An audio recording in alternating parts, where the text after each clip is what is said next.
45 Algériens ont été guillotinés au temps de François Mitterrand.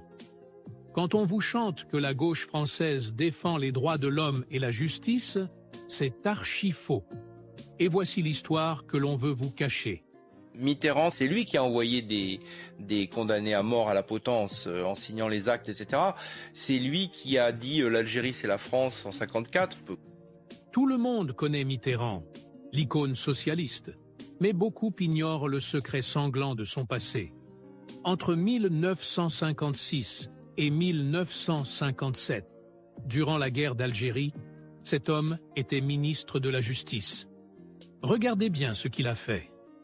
Pendant ses 500 jours au pouvoir, la justice française a exécuté pas moins de 45 nationalistes algériens, dont des figures héroïques comme Fernand Yvetot. À chaque fois que les dossiers de recours arrivaient sur son bureau, François Mitterrand apposait systématiquement un avis défavorable à la grâce présidentielle. Il envoyait de sang-froid des enfants de l'Algérie au couteau de la guillotine. Alors de grâce, qu'on ne vienne plus nous dire que cette gauche est humaine. Et c'est ici que l'hypocrisie devient révoltante.